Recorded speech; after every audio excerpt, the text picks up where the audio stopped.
بسم اللہ الرحمن الرحیم نحمدہ ونصلی علی رسول الکریم اما بعد۔ آج کی ہماری ویڈیو کا ٹاپک ہے مسواک کے متعلق سنتیں۔ صحیح ہے، جیسا کہ میں نے اس سے پہلی ویڈیو میں آپ کے سامنے بیان کیا تھا، بتایا تھا کہ میں آپ کو اب ایسی ویڈیوز بنا کے دوں گا کچھ ٹائم تک انشاءاللہ تعالی، جس میں آپ کے سامنے میں پیارے نبی کی پیاری سنتیں بیان کروں گا۔ تو اسی کے متعلق آج کی ویڈیو بھی ہے۔ تو آج کی ویڈیو میں آپ کے سامنے مسواک کے متعلق جو سنتیں ہیں اور جو مستحبات ہیں وہ بیان کروں گا انشاءاللہ تعالی۔ تو پہلی سنت یہ ہے مسواک کے متعلق کہ ہر وضو کے وقت مسواک کرنا سنت ہے۔ انسان جب بھی وضو کرنے لگے تو وضو کو شروع کرنے سے پہلے مسواک کرنا سنت ہے، چاہے وہ فرض نماز کے لیے کرے وضو، چاہے وہ نفل نماز کے لیے کرے، ٹھیک ہے جی۔ اسی طرح ایک دوسری سنت مسواک کی یہ ہے کہ مسواک ایک بالش سے زیادہ نہیں ہونی چاہیے۔ مسواک ایک بالش سے زیادہ نہیں ہونی چاہیے اور انگلی سے موٹی نہ ہو، انگلی سے زیادہ موٹی نہ ہو۔ ایک تو ایک بالش سے زیادہ لمبی نہ ہو، دوسرا یہ کہ ہماری جو انگلی ہوتی ہے اس سے موٹی نہ ہو۔ مسواک کے متعلق اور بھی دیگر سنتیں مستحب اور یعنی کہ وضو کے علاوہ وہ کیا کیا ہے کہ کن کن اوقات میں کس کس ٹائم پر مسواک کرنا سنت ہے اور یا مستحب ہے۔ تو وہ تقریباً 17 ٹائم ہے، 17 اوقات ہے جن میں مسواک کرنا سنت ہے یا مستحب ہے۔ سب سے پہلے ہے قرآن مجید کی تلاوت کے لیے، کہ جب بھی ہم قرآن مجید کی تلاوت کرنے لگیں تو اس سے پہلے مسواک کریں، یہ کیا ہے، سنت ہے۔ نمبر 2، حدیث شریف پڑھنے لگیں یا حدیث شریف کو پڑھانے لگیں، یعنی جو حدیث پڑھنے والے اسٹوڈنٹس ہیں، طالب علم ہیں، یا حدیث کو پڑھانے والے جو اساتذہ ہیں، ٹیچرز ہیں، لیکچرارز ہیں، تو جب وہ حدیث کو پڑھانے لگیں اور جو ہے اسٹوڈنٹس جب حدیث کو پڑھنے لگیں تو اس سے پہلے بھی مسواک کرنا سنت ہے۔ نمبر 3، منہ میں اگر انسان کے منہ سے اسمیل آئے، بدبو آئے، تو اس ٹائم بھی مسواک کرنا سنت ہے۔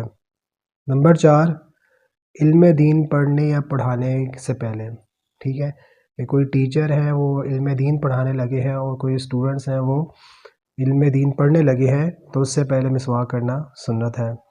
نمبر 5، ذکر الہی سے پہلے، کہ انسان اللہ کا ذکر کرنے لگا ہے، اب ذکر سے مراد عام ہے، چاہے وہ کلمہ پڑھنے لگا ہے، چاہے وہ استغفار کرنے لگا ہے، صحیح ہے، کوئی سا بھی ذکر کرنے لگا ہے تو اس سے پہلے کیا کرے، وہ مسواک کرے، یہ سنت ہے۔ نمبر 6، خانہ کعبہ یا حتیم میں داخل ہونے کے وقت، کہ جب انسان خانہ کعبہ میں داخل ہونے لگے، چاہے وہ حج کرنے گیا ہو یا عمرہ کرنے گیا ہو، یا حتیم میں داخل ہونے لگے تو اس وقت بھی مسواک کرنا کیا ہے، سنت ہے۔ نمبر 7، اپنے گھر میں داخل ہونے کے ٹائم بھی مسواک کرنا سنت ہے۔ نمبر 8، بیوی کے ساتھ مجامعت سے پہلے، کہ انسان اپنی بیوی سے قریب ہونے لگے، مجامعت کرنے لگے، جماع کرنے لگے تو اس سے پہلے بھی مسواک کرنا کیا ہے، ایک مستحب عمل ہے۔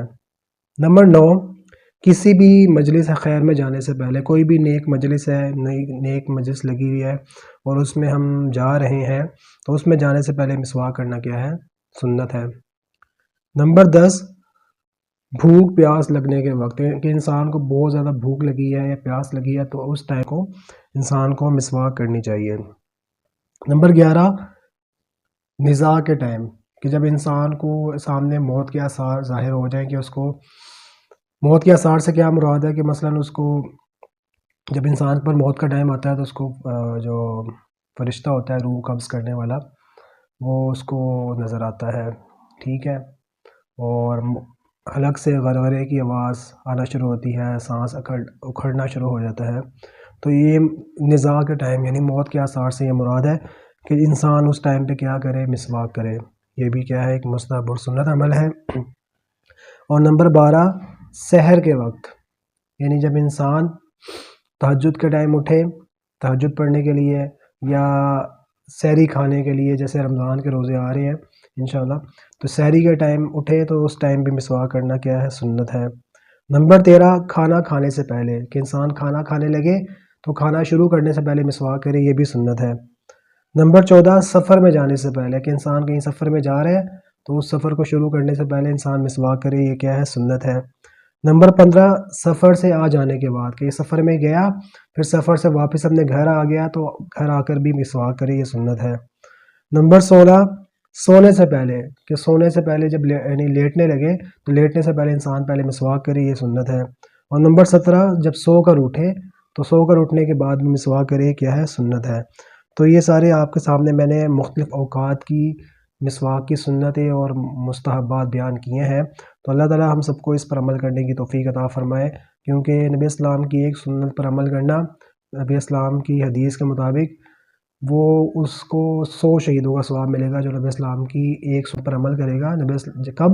جس وقت امت میں جو ہے وہ فساد مچا ہو، جیسے آج کا ٹائم ہے کہ امت مسلمہ میں فساد ہے، یعنی دین سے دوری ہے، صحیح ہے، دین سے دوری ہو گئی ہے، لوگ دین سے دور ہو گئے، دین کا علم بھی نہیں ہے اور دین پر عمل بھی نہیں کرتے۔ تو اس ٹائم میں جو نبی اسلام نے فرمایا تھا کہ جو میری ایک سنت پر بھی عمل کرے گا تو اس کو ایک سنت پر عمل کرنے کا ثواب کتنا ملے گا؟ جتنا 100 شہیدوں کا ثواب ہوتا ہے۔ تو اللہ تعالیٰ سے دعا ہے اللہ تعالیٰ ہم سب کو ان تمام سنتوں پر مستحبات پر عمل کرنے کی توفیق دے۔